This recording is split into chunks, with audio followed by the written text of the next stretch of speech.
Yep. All right, we are live. Welcome back, everyone. Ben here, joined by Lynn in SMWS uniform. I just noticed the green and black. You look like didn't even plan Lynn, that. you look like a very nice bottle. I'm looking at the bottles behind you. Welcome, everyone. We got a show for you tonight. Apologies, we started a few minutes late. We had to sort out some very new technical difficulties. How are you, Lynn? What's the good word? Great. I'm glad to do a tasting with you. Yes. Yes. How are you doing? I am doing quite well. Excited for this lineup. It's the February Outturn, and I feel like February is sort of the last of the cold months when whiskey is really flowing. And I don't know. I just love cold weather whiskey. Like, it just, for me, that's like the yin and yang. And so we got a good lineup tonight, I think, as we make our way through the five whiskeys we're tasting, everybody. Mm-hmm. We got quite the variety, which I'm excited for. So, yes. Yeah. So yeah, good to see everyone joining the tasting right now. Boo Ryan, first in the chat. Good to see you. Warren Buff, as always. Familiar face, of course. Good to see you, Warren. Christine Daisy's here. Greetings, everyone. Licurious, George. Oh, that almost got me. Evening, everyone. Evening, Licurious. Duke McHale. Good to see a lot of familiar faces. Brad Woods says evening. Evening, everyone. Borderlander. Sorry, I skipped you earlier. Good to see a Borderlander. And T. Roy's in the house. Welcome, everybody. Greetings on this lovely episode of Monday Night. I was going to say Monday Night Football. Monday Night Whiskey Tasting, baby. This is a Super Bowl of Outturns. Yeah. Because you have that awesome NPR tone, that voice for radio, but a face of a model. So Thank you. Yes.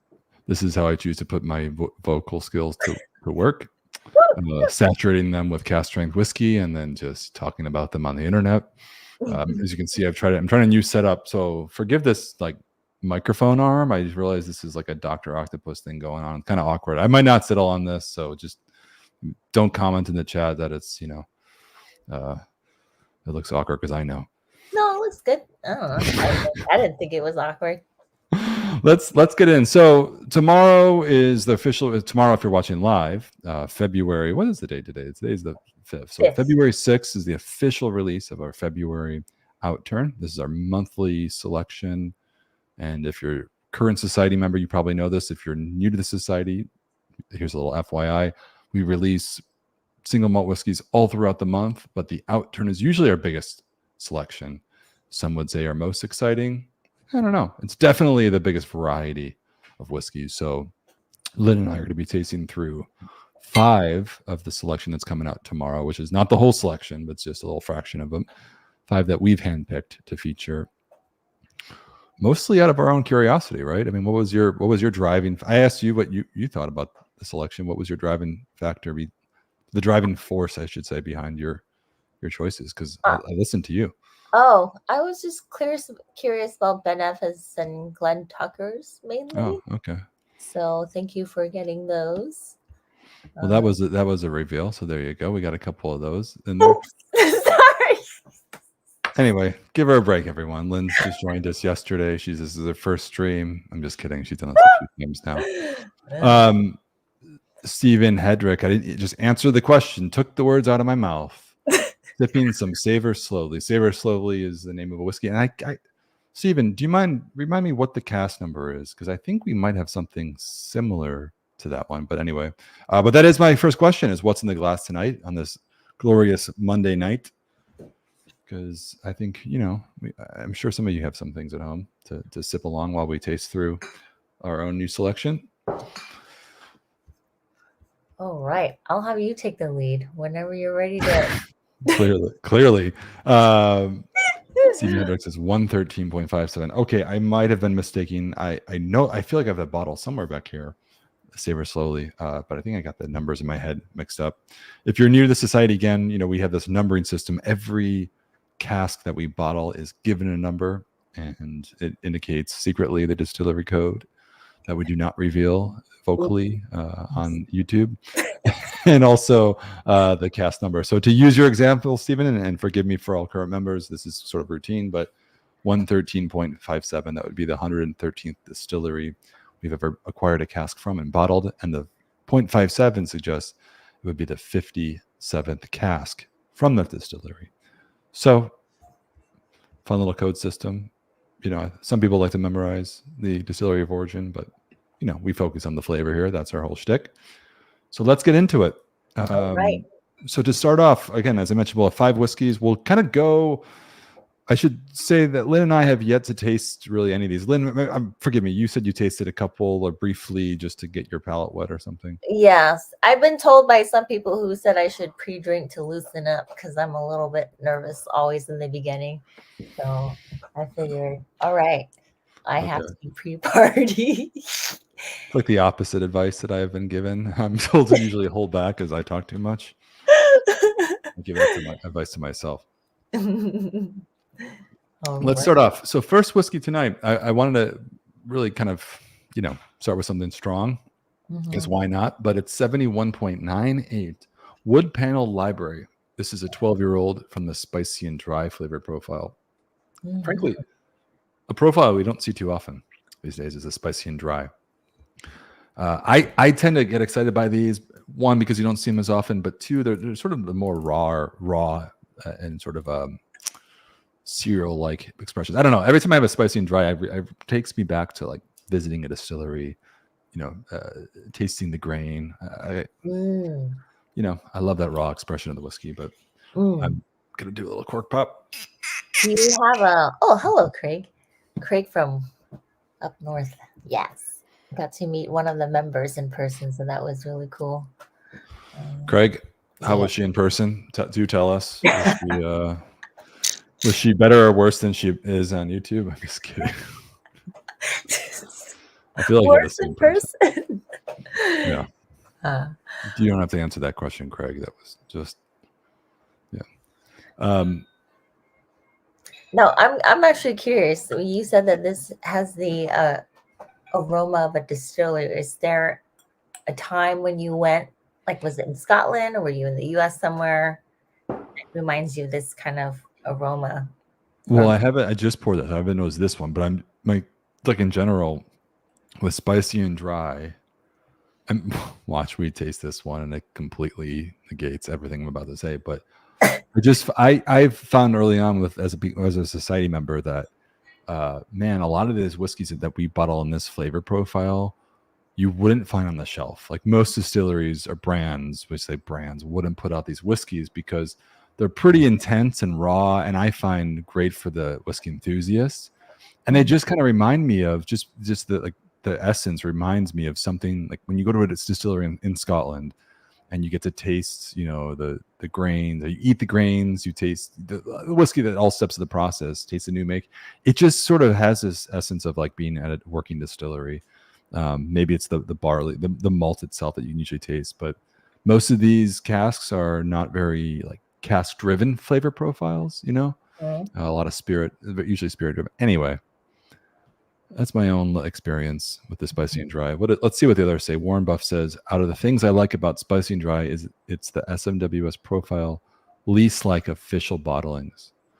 I think in a way that's kind of what I meant. You wouldn't really find these bottled by distilleries because they're not usually for everyone. Anyway, you tell me, Lynn, what do you think? What's your impression? The 71.98. On the aroma, it doesn't smell dry at all. I got a butterscotch on the nose. Actually, I think my left nostril is more dominant. On the right side, it's spicy. I got more of that alcohol kick. So what did you get on the nose? So basically everything I said is incorrect. No, it's not dry. Interestingly, compared to some of the others, and I was just speaking generally of the profile, this is much more mature, a bit more elegant. And I think probably because we don't see a lot of 12-year-olds. We see sort of younger whiskeys in this profile, but I get a lot of vanilla cream. Like it's very creamy on the nose. Yeah. It's a very bourbon forward just aroma. Yes. And just a little hint of white ginger tea aroma just on the backdrop for me. But I get like zero grains, like you mentioned when you go visit distilleries. Like a honey Chex mix on the nose. Yeah. Mm-hmm. Oh. 60.1% in the first whiskey of the evening, at least for me. Mm-hmm. And not necessarily screaming out of the glass. Right. It's not really attacking the nostrils that you would expect for something of this strength. Okay. Much more subdued, more mellow, and a little bit of sort of like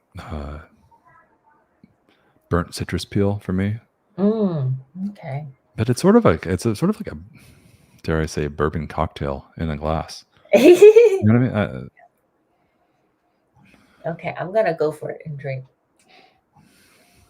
Yeah, cheers. Mm-hmm.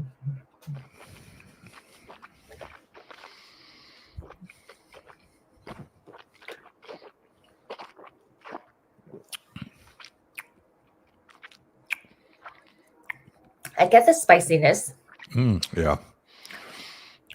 I get the dry, but I also get, and I guess I've been baking too much, so I have like sweet treats on my brain.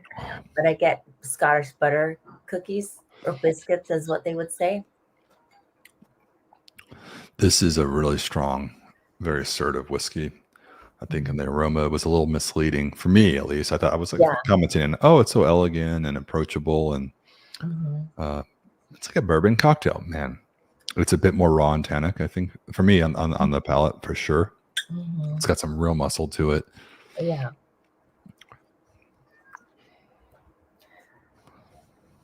You weren't in on this conversation, and I'm gonna overshare, but you know what? Our French boss told us to bring in energy and keep it fun or whatever. What? But I did a tasting, and I remember this one guy. He said, "I had to quit Vietnamese chicks because you guys come off sweet in the beginning, but then you're feisty later on.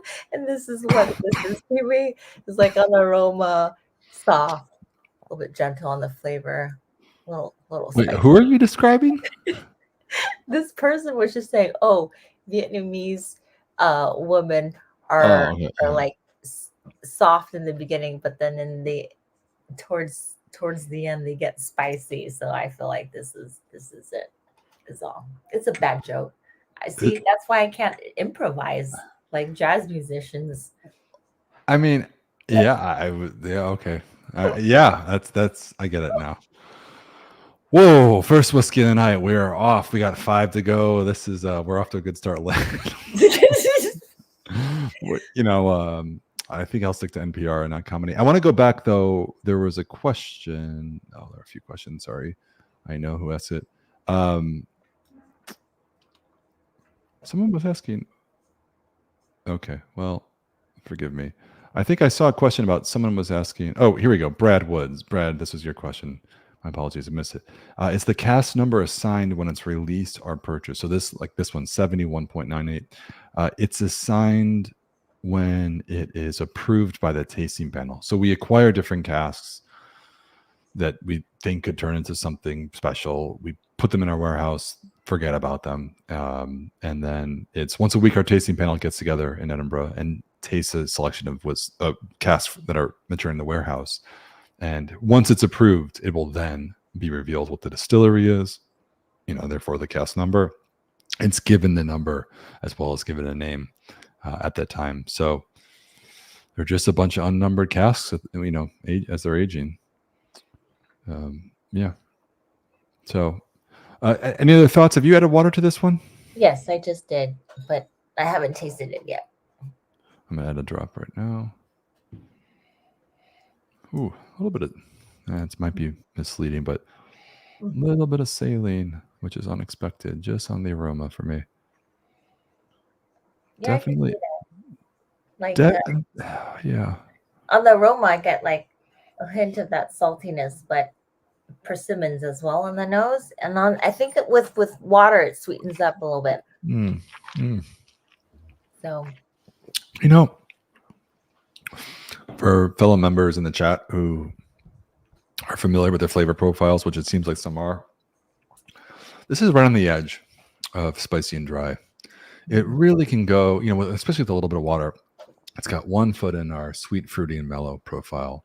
Mm-hmm. But spoiler alert, we're going to after this, so it'll be a good comparison. But everything I described earlier about, this profile being really raw and aggressive, it had some of that, on the palate, neat at 60.1%.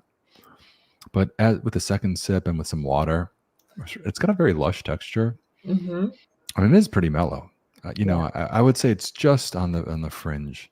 Yeah. But it's not as. But I guess what's missing is the fruitiness. The profile I'm saying it's got 1 foot in is called sweet, fruity, and mellow. It's Mm-hmm. not overly fruity. It's more Yeah. dry.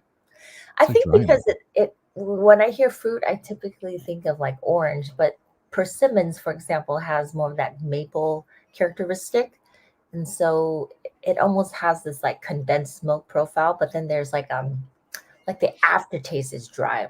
Mm. So I can see a little bit of that grassiness coming out. Yeah. Yeah. Let's Yeah. move on. I thought it was a good start overall. Again, I hope I summarized the whiskey as efficiently as I could. At least it makes sense. I think it's a pretty solid pick. Again, it's sort of blurs the lines, I think, a bit in its classification, and which I think makes it more of an all-arounder. Mm-hmm. I said earlier that I don't see a lot of distilleries bottling whiskey of this style within the profile spicy and dry. This one I could see this being a real hit, Mm-hmm. from any distillery or the Yeah. distillery for which it was great, because I think this is more of a crowd pleaser than I anticipated. So that's good. Yeah. That's good for the people. The people.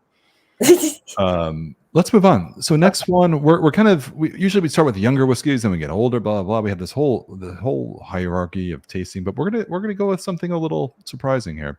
Mm-hmm. This one is, where is the button to click? 26.222. Pleasantly puzzling, and the name I find to be puzzling for obvious reasons, but I'm curious about this one. Then this is one that you said on paper you were intrigued by and wanted to taste this one, but it's a 9-year-old, sweet, fruity, and mellow. We bumped up the ABV 62.1%. Mm-hmm. Is this the strongest of the night? It's gotta be. It's gotta be. Tell me it is. I think so. Yes, yes, it is. It's the strongest of the night. I always love that sound. There's just certain sounds I never get sick of, and it's like a bottle opening and making that quick, quick, quick. See. I think if you don't love it, you got some problems. You're in the wrong place. You're in the wrong. You gotta I love know it. you mentioned you played music. For me, I love that's the sound of bottle opening, and also the aroma of walking into a bar when it's like last night's cigars laced with orange zest from making old fashions, and Mm. the sound of like a symphony when they're tuning the instruments. Um, I don't know. I just love that. Never get sick of it. But anyways. Mm. Let's give this one a go. This is a Northern Highland distiller. Mm-hmm. Quite a popular one amongst the people. Oh, this one is alive, isn't it? Mm-hmm. This is. On the nose. I'm sorry. I get honey and wax on the nose, Honey and wax. and a little bit of pineapple. Yeah, I get like canned pears, like sugary pears. You never heard of like canned pears out of a can? I used to have this when I was a kid. Mm-hmm. Oh, this is a fruit bomb, especially compared to the last one that we had, that spicy and dry, where I was commenting, oh, it's not so spicy, not so dry. Mm-hmm. In comparison, this is a stark contrast here. Mm-hmm.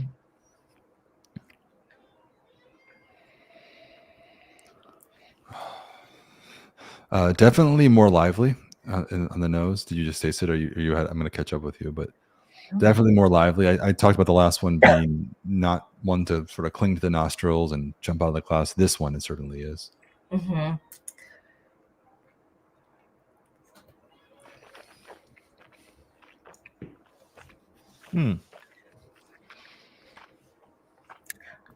I like this one. To me, it tastes like bright apricot drizzled with like white chocolate truffle.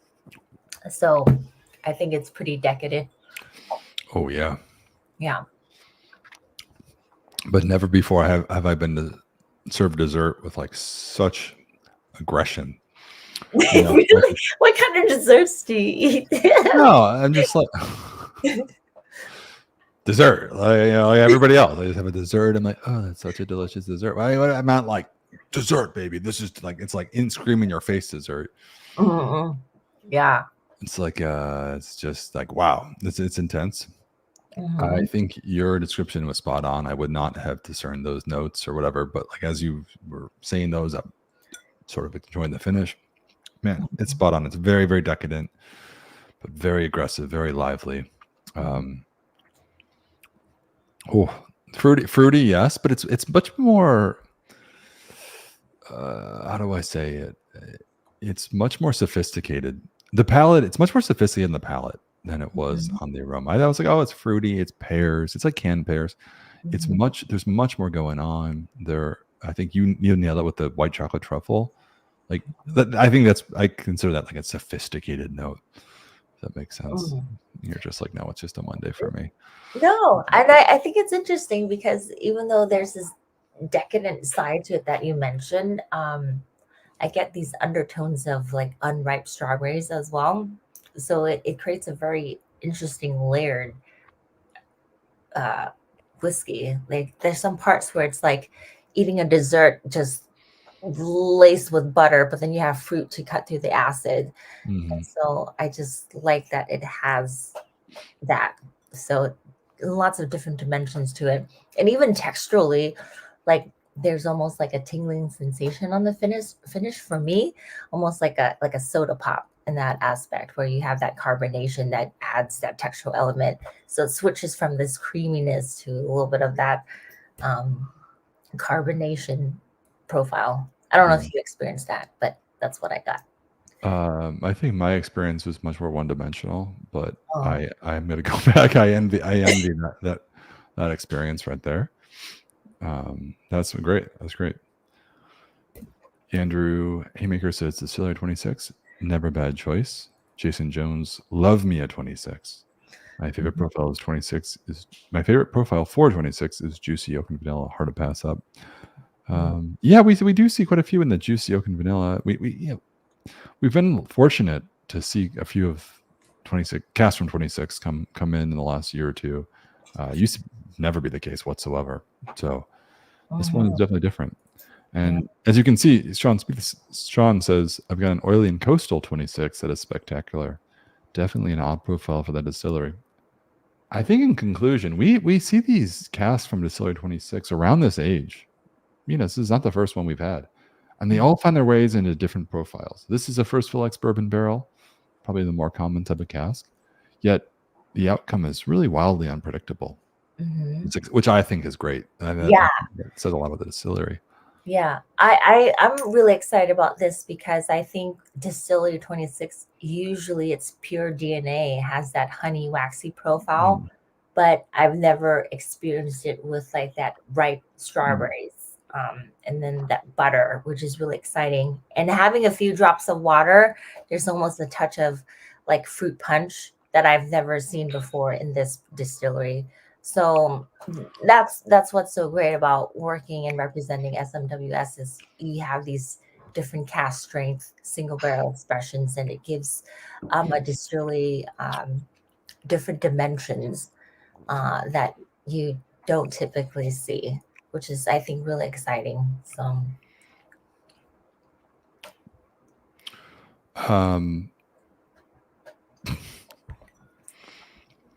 what's funny?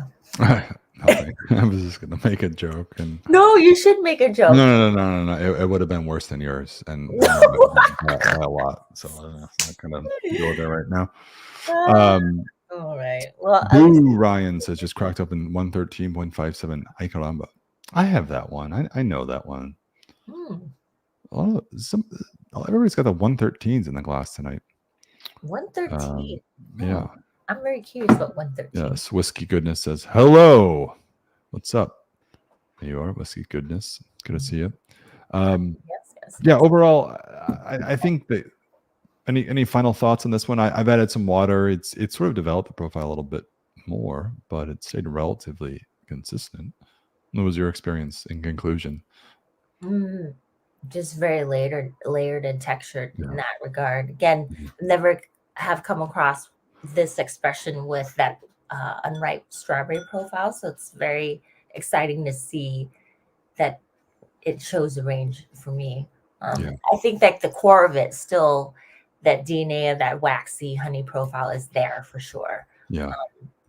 I think that there are some distilleries where it's kind of like going into a store, not like kind of like a Target, and then you just know the layout, and so it's familiar. Or going to a Starbucks, and to me, this distillery usually has that, but then this is kind of like their like special limited release of a holiday special that you get, and that's just off the beaten path slightly, while still retaining its core DNA, and so I really enjoyed this one a lot. Do you get those at Starbucks? Huh? Do you get those at Starbucks? The off the beaten path holiday drinks? Sometimes, yeah. But like my money goes towards whiskey mainly. It's like That's why you're always tired, because you you say no to the specialty holiday drinks. yeah. Okay. I mean, I do once in a while. I'm aware of their releases. But yeah, but they do have these really cool releases. Yeah. Yeah. Well, I hope I didn't offend you when I said your outfit reminds me of a bottle, but yeah, the No. green and black. It's like it looks like, okay, this is everyone's gonna come on, help me out, chat. Reminds me of like the Batman cartoons from the 90s where, like you have Batman was like black, but then like you'll have like a highlight of blue. So, I Yes. mean, that's exactly what you got going on. It's like a highlight. It's like the bottles. Like I'm Yeah. literally looking at a bottle. I'm like, okay, it doesn't translate in the camera. The highlight of green, like it looks like the shoulders of the bottle. Wow. I love Dick Grayson. He's Yeah. campy sidekick to the serious Bruce Wayne or Batman. So Yeah. there you have it. Yeah, there you go. You're a Batman bottle. Batman bottle. Let's go to the next one. Oh, Okay. this stream is off the rails already. We're two down. Wait, what do we got going on here? Third one. Okay, so I'm excited for this one because I'm just just a boring dude. I'm just kidding. I'm excited. Because this is 63.98. You're on my mind. 19 years, sweet fruity mellow from Speyside, first fill barrel. I love the first fill barrels when you get up to 17, 18, 19, 20 years of age. I find most whiskeys you find age for that amount of time are typically in a second fill, third fill barrel. If it's a barrel specifically that size. And so when you see a first fill barrel age that long, I get excited. I don't always love really cask driven whiskeys, but there's just something about a Speyside in a first fill barrel. I'm gonna do a cork pop too. I just saw Matt's message saying he's doing dry February except for Super Bowl, and he's the first person I've heard saying dry February. I've only heard dry January. So Matt, we need to change that. Now, I also make things up myself, so more power to you, brother.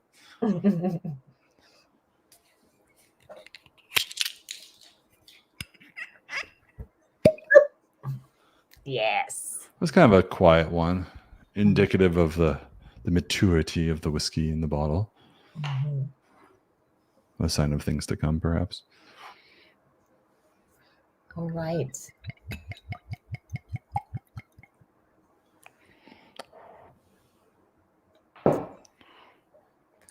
Matt, how long are you doing of dry February? February shoulders. It is. Not this one, though. This is 29 days. It's a leap year right now. So we got... Oh, I didn't know that. It's a leap year. Because yeah. It is shorter, but not by much this year.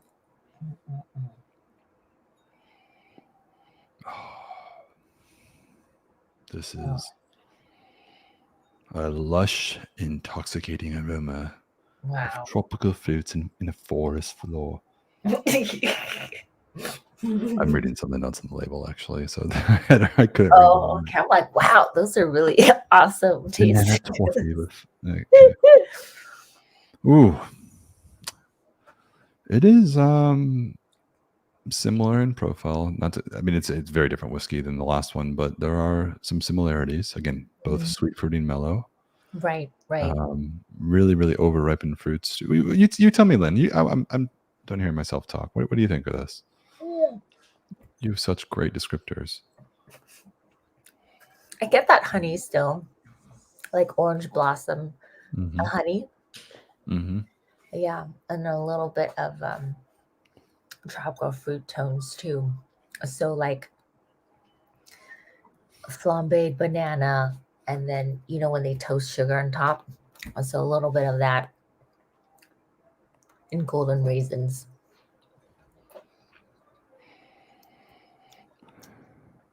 It's a classical aroma. Like it just reminds me of getting into Scotch for the Mm, whiskey for the first time. mm, Um, and the spirit here in the glass is this bottle is from a cask that liquid that is distilled at a distillery that mm. is typically found in blends. Most of the liquid is distilled for blends, and so it is in essence sort of it is a common backbone of Right. Scotch. So when I describe this being very classical, there's a familiarity to it. Mm-hmm. Of course, being able to taste it in a single cask form is pretty great. I love it for that reason alone. But beyond the rarity, like it's really, really complex in the nose. It's much more symphonic than the last one. The last one was I love that. It was a bit bizarre in a way. This is Mm-hmm. familiar. Definitely the crowd pleaser. Jen, I'm just nosing it. I haven't even tasted it yet. Yeah. You I know, think bouncing off of symphonies, I always get the impression that when you talk about something that's classical, granted, classical music is very broad, but Rachmaninoff in the Romantic period is very quintessential in the sense that it's found in modern movies. So even though people don't listen to classical music, they may have heard of Paganini. So I think that kind of has a resemblance of that, where it has those classic flavor profiles, but it's approachable as well and not obscure. Um, this is just so beautiful. Like there was a time. Oh, there was a time when this sort of style of whiskey wasn't really of interest to me. When I was getting into it, I was always seeking the big, bold flavors. This is a bit more elegant, mhm. much more sophisticated, is what I think that was my comment with just Yeah. describing the aroma. Hmm. Um, it's so 51.3%. Granted, we had two very strong whiskeys to start, but Hmm. this I have no interest in adding a drop of water to this. Like I think I mean, but at this strength, there's so much going on. It's certainly the sweet spot for me. Hmm. The spirit is strong. Again, my palate. Keep in mind, we've had a couple whiskeys now. We've saturated our palates. So, but in that context, really, really beautiful as is. Wouldn't touch it. I will add some water just for the sake of seeing how it evolves. But really beautiful, beautiful, beautiful spirit. I think it's hard to find something. It's hard. It would be hard not to enjoy this whiskey. Like you'd have to Yeah. really, Yeah. you know, For that's. sure. I'm looking at what's to come after this, not to get ahead of ourselves, but I think we're venturing into territory of whiskeys that may not be for everyone, but special for some people. Hmm. But I think before we go there, I just want to note that this is something that I think everyone can really enjoy. Yeah. Take Yes. it for what it is. Yeah. Yeah. Yeah. Like just what you said, even though it's cast strength, I think because of its age too, it has that gentleness to it that makes it really approachable. Um, It's not overly cast driven. 19 mhm. years again, first filled barrel. I talked Yeah. about that earlier being something exciting because you don't see that as often. Hmm.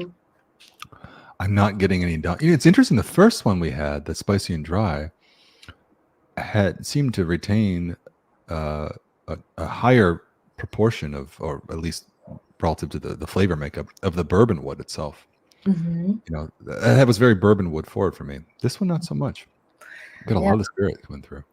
Yeah, it kind of reminds me of like when you have a fruit tart, or fancy folks will say tarte aux fruits, You have that custard, that pastry cream, and then that crumbly dough that's coming through with all that butter and that sugar. That's what I get for this one with water. So. Oh yeah, that's great. Yeah. That's a great shot. Great shout. Is that what they say over the pond? Great shout. Mm-hmm. Great shout. Yeah. So lots of pastry creams like found in like chocolate eclairs and mousse cakes. Oh man, love an eclair. And I just the little cream filled ones. Yes. You're on my mind. I question. I'm curious about the origin of that name. You're on my mind. I do like names of our whiskeys that don't necessarily hint at the flavor, but more thought provoking. Yeah. Right. So what's the word? I like pretentious. No, but I like that. So you're on my mind. I question what is on one's mind when they taste this. I think the interpretation is it's just so perfect the way it is, being so approachable and soothing. It's comforting in that aspect that makes you're on my mind. Yeah. Yeah. I like it. What if the person who named this was thinking of someone specific and it's like an inside joke only to him or her? And we're all drinking this like, oh, it's so deep, but really it's like his ex-wife or something. I can't imagine it being an ex-wife, because I imagine ex-wives are like, you had a bad breakup. I've never heard of a divorce going clean. Well, maybe she divorced him because all he wanted to do every day was drink whiskey, and she did that. Anyway, all right. I think you're more likely to be correct in your interpretation, but his ex-wife was a wonderful person because it's a wonderful whiskey. Yes, that could be it. You break up and have a good, clean breakup, which I've never heard of. No, I'm just kidding. Healthy, good to see you, buddy. Georgia peaches are on my mind. Everybody, drop a comment in the chat, please, if you don't mind, to support the channel. Tell us what's on your mind. Oh, right. Alti, thank you for joining. Georgia peaches. What's on your mind? All right. Okay. I might have just invited some debauchery, but let's move on here. Yes. Go on. What are we drinking next? We've hit 3. We're coming up on 45 minutes deep. Let's go with number 4 right here. Okay, I'm excited for this one. Saw this on paper. Not something you see too often in any shape or form, and I'm really, really curious about this one. And this is 78.72 Fat Highlander. Yes. 8 years old, obviously from a Highland region.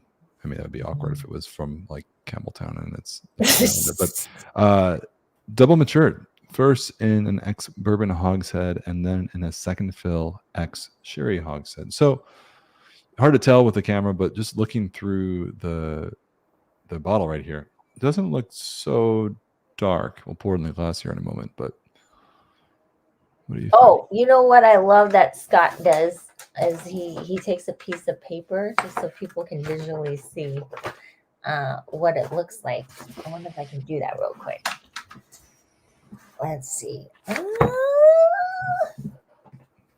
Try to copy Scott here because he's awesome. He does this. Oh, everything's backwards. Well, it's golden. Does that help? Is that helpful? Is that totally useless? It couldn't be more useless, honestly. Let's just wait for Scott to lead. He usually does this. It's a lot harder because everything. You can just hold it up to the camera. Okay.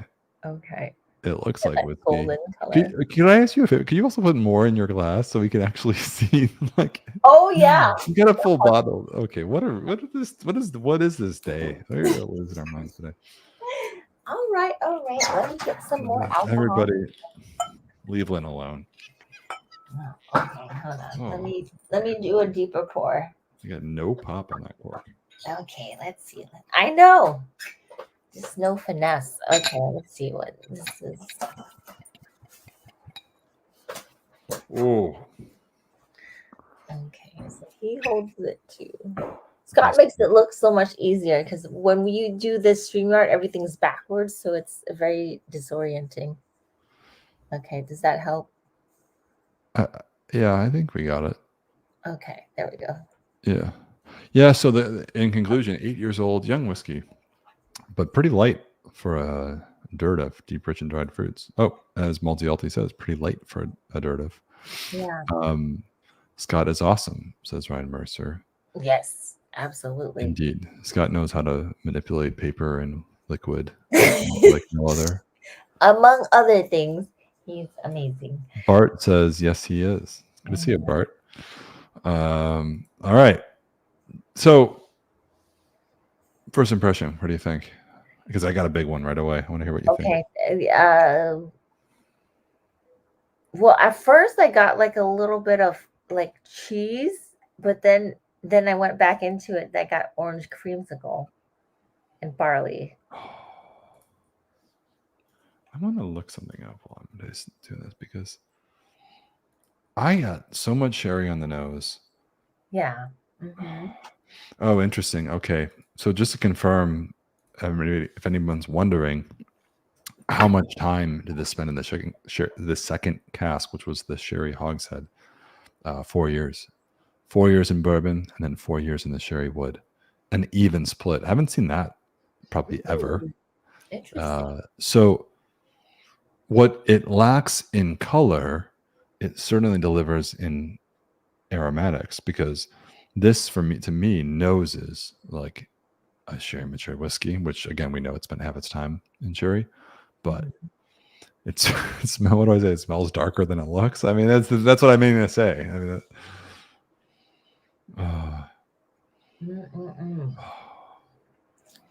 but so indicative of the distillery's house style, nonetheless.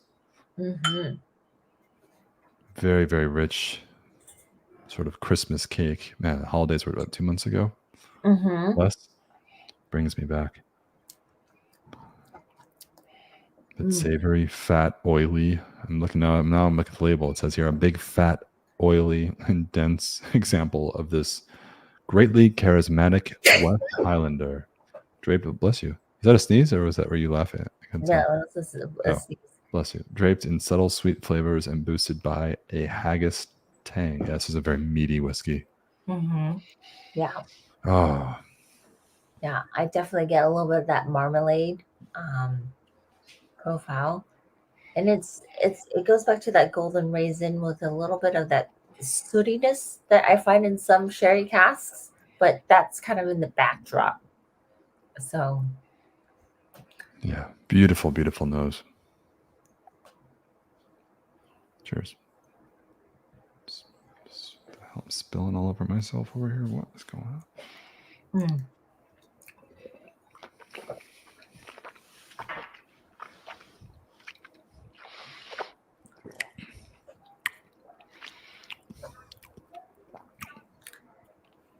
this definitely is neutral in the sense that it's evenly like that. Ex bourbon and sherry casks are evenly distributed, so you pick up that balance of both worlds. You know, it's like if people had no, it's a terrible analogy. I'm not going to do it. Never mind. You got to do it now. Nope. You're live on YouTube. You got to do it. Then I'd be fired. Oh, I'm just kidding. doubtful, but we're not exactly the Diageos of the whiskey industry over here. Is this their? Do they own this? Okay. No, I don't think so. I agree that it's pretty harmonious in its bourbon and sherry wood construct. Composition. Yeah. The nose for me was very sherry forward, and I get more of the vanillins, the citrus orange peel, and the cream of the American oak on the palate for sure.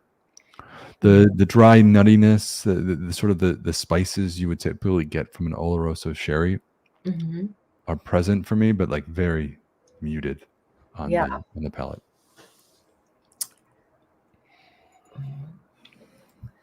I guess for me, this, if I were to use a me analogy, it's like listening to rap music, but then it's not full on like hardcore rap. It's balanced out by jazz, and then so it's like this interesting dichotomy where they merge together. I'm like, oh, that makes sense, at least for me.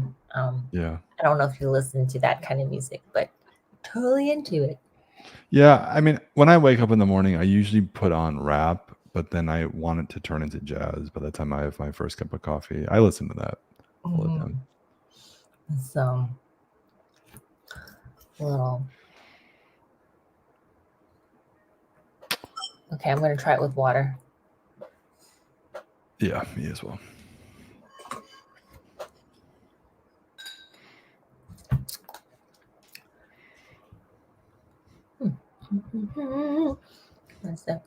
I think this would be. It's good. It's very neutral, right? It's not. It's not meant for.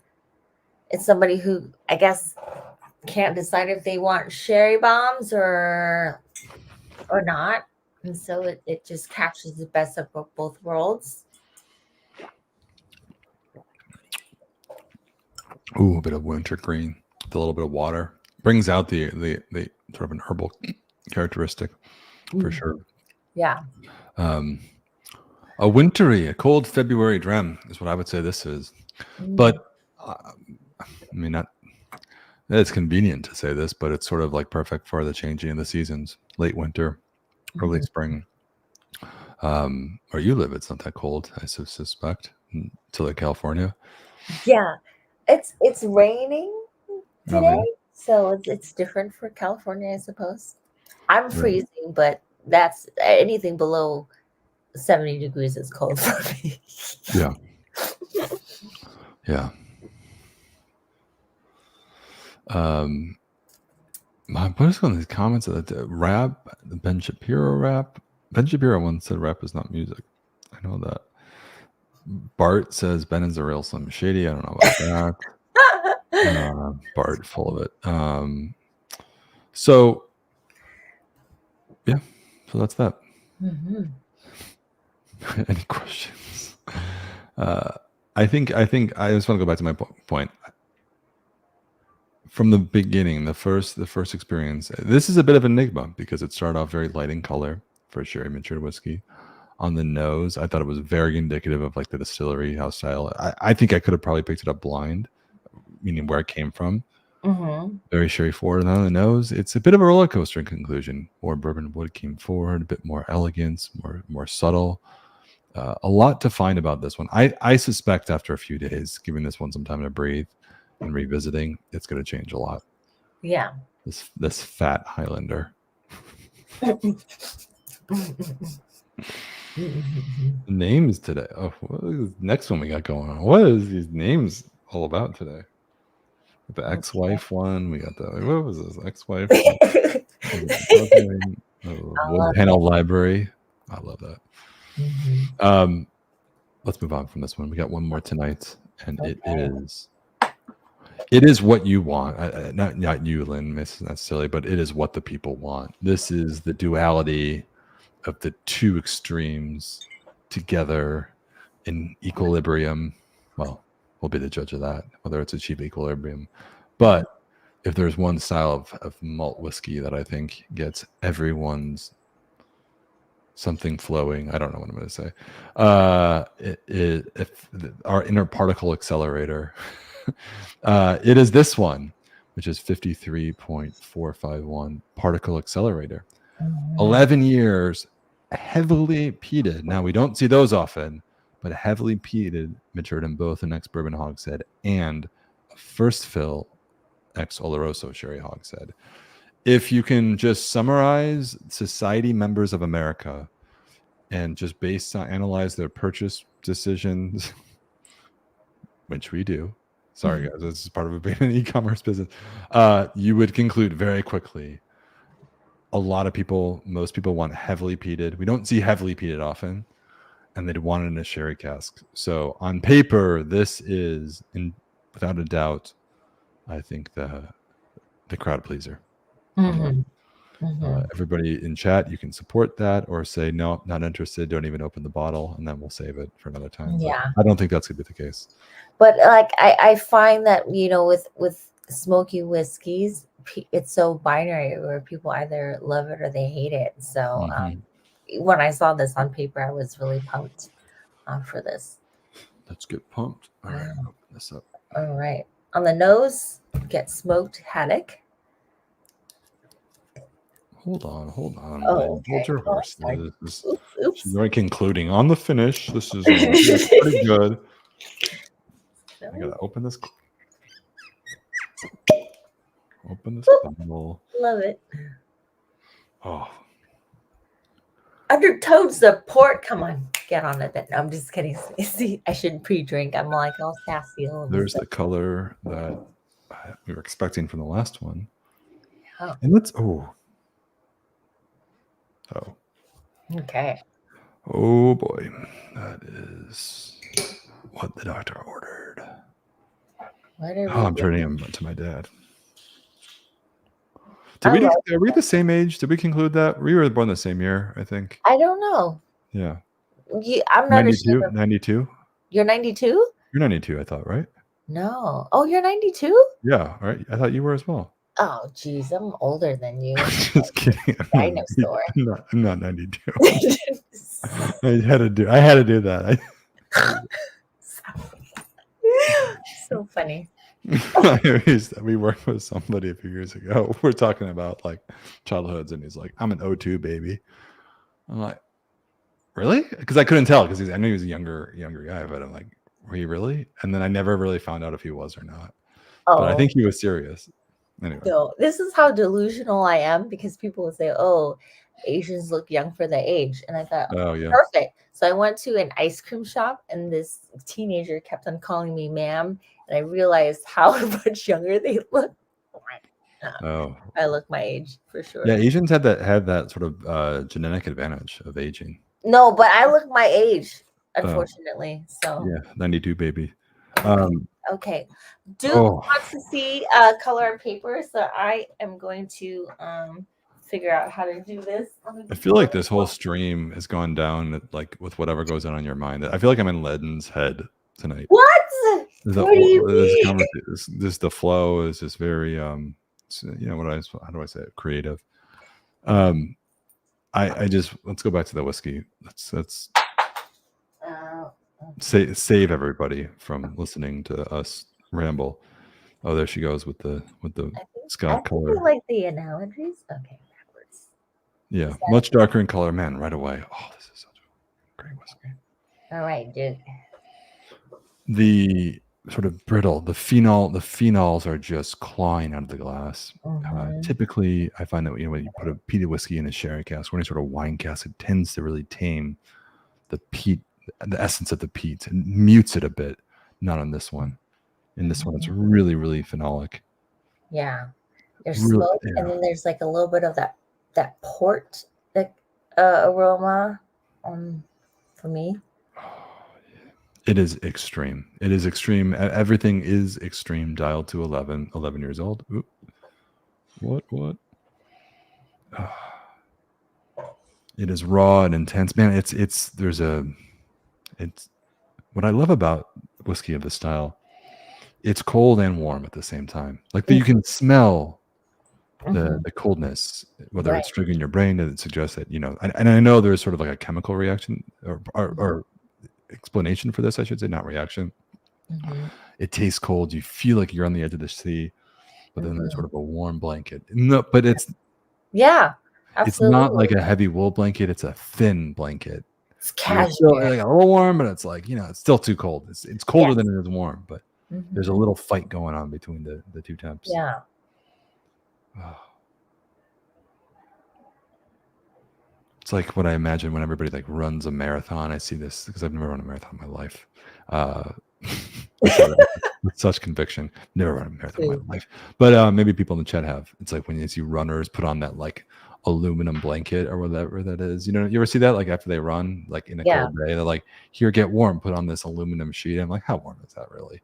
And it definitely insulates, but like that's what I feel like this is. Glass. Yeah, I love that.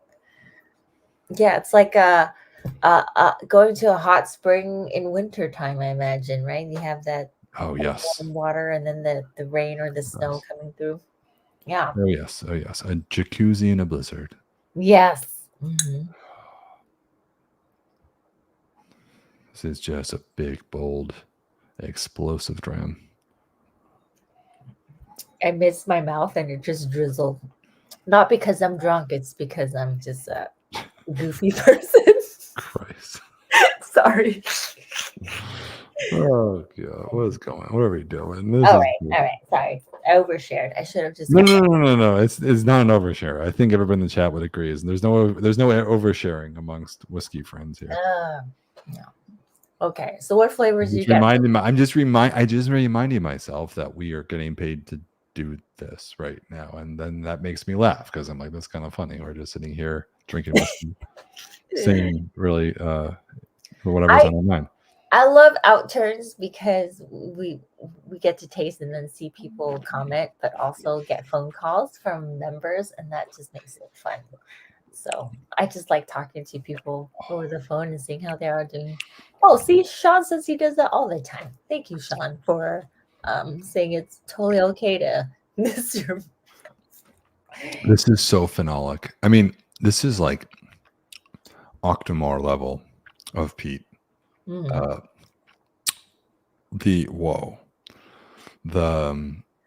like Black Arts Octomore. I'm sorry? Like Black Arts Octomore. Not Black Arts, but like the Octomores and I have a bottle of that, by the way.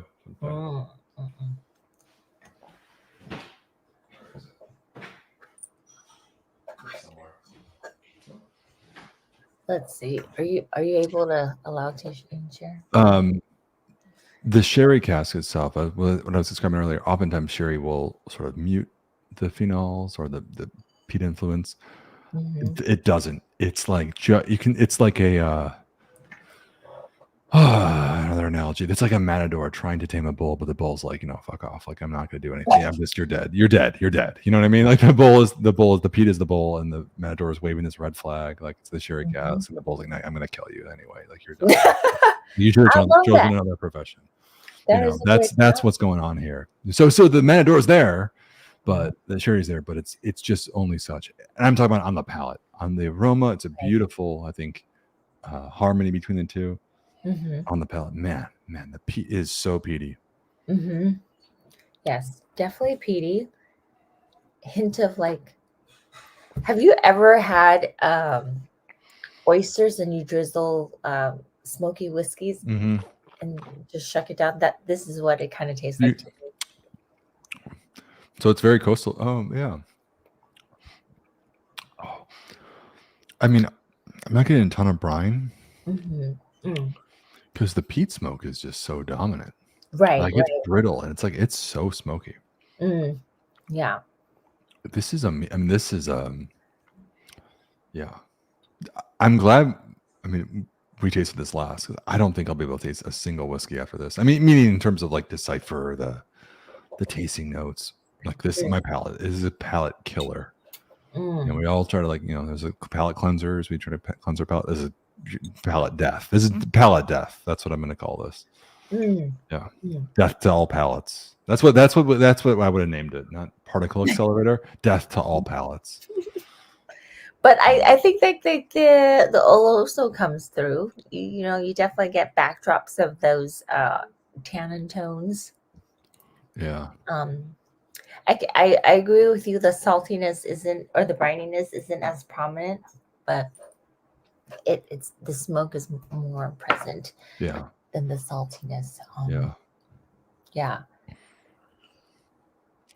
We should have done that. We should have for each whiskey we tasted, volunteered our own name for the whiskeys.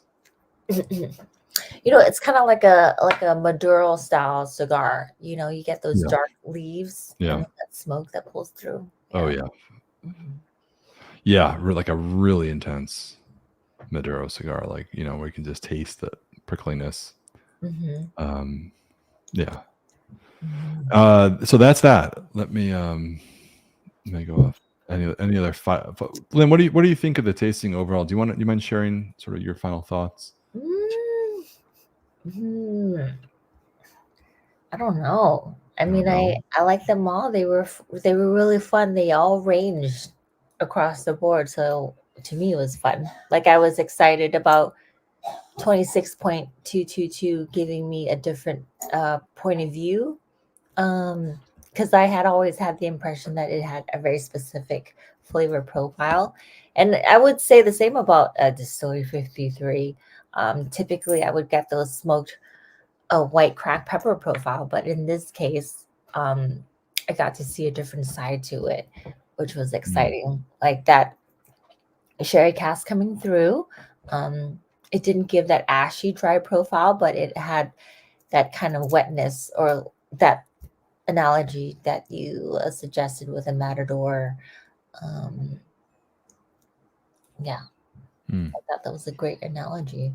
So that winter, fall smoke feel, it's not too, yeah, I don't know.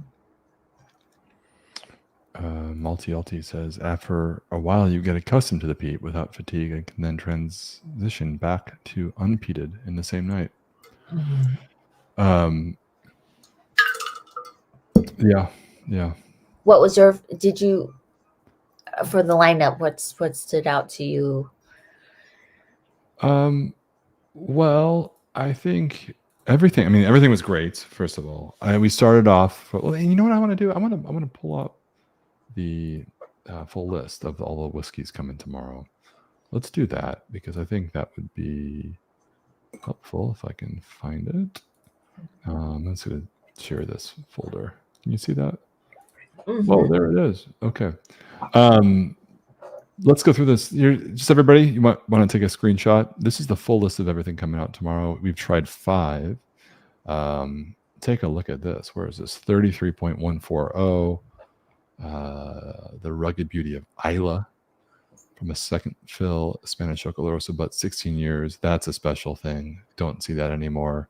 Obviously, I think price tag indicates the cost of acquisition and the rarity of the whiskey for sure. Beyond that, you're looking at this, the 26222 was so much fun. That was the second one we had tonight. I just thought that was just, let's leave it at that. Great fun. The 6398, it was just such a beautiful whiskey, easy to love. Yeah. Intrigued by this 108.57 because I love those mainland peated whiskeys. Same with the 122 right here, 0.56 in a refill Trinidadian rum barrel. That's really interesting. I saw that. I almost chose that one. There's too many to choose. Fat Highlander, man, that was a fun whiskey too. 4 years in bourbon wood and then 4 years in sherry. Of course, this one we just had 53.451. Man, that was just what do they call it? Death of the all palates, something like that. Something palate death. I don't know. That's exactly as advertised. 7910. Didn't try this one tonight, but a breakfast like no other. I'm curious about that one. And then we started with this one, 71.98, the wood panel library, which I thought was going to be so much more raw and intense. And I think I was pleasantly surprised at the end that it was much more balanced and new, and it's more mellow, but it's not as fruity as the whiskeys would be categorized as sweet, fruity, mellow. It's just mellow and woody and a little bit of dry spice. Yeah. In conclusion, man, it's a great lineup. I think this 53.451. It's call me cheap, but not based on price, but just because of cheap thrills, I would say. Throw as much peat as possible in a sherry cask, and man, this one though is greater than I think than the sum of its parts, which is a good whiskey overall. Yeah. And I think with water, the influence of the sherry becomes even more prominent too, which is interesting. So super awesome. Yeah. So that's that. That's the lineup. Again, 1 p.m. Eastern time tomorrow. The Outturn is dropping. We'll be live. Thank you all for joining us. Lynn, thank you. Well done. Thank you. I hope you had some fun. I mean, yes. Thank see, you for letting me sample stuff with you and going there you off go. the rails. There you go. There you go. Drop a comment if you have any questions. If you want to see anything else, if you like us doing this, you want us to keep it up. Drop a comment. What do they say? What do all the YouTubers say? Like, oh no, you gotta smash Like, that subscribe. smash the like button, smash that subscribe button, smash the thumbs up. Yeah. Oh yeah, smash that bell icon for the notifications. Just you got to get all the notifications. You got to get our notifications. We only do this a few times a month, then we just come on. We have a good time. So if you like it, smash that that bell icon and get notifications. No one, whoever does that, like when a YouTuber says that, I never smash any button. I'm like, maybe I'll give it like a little click. Okay. Yeah. All right. Cheers, all. Have a great night. Happy Outturn, and have a great week. Awesome. Cool.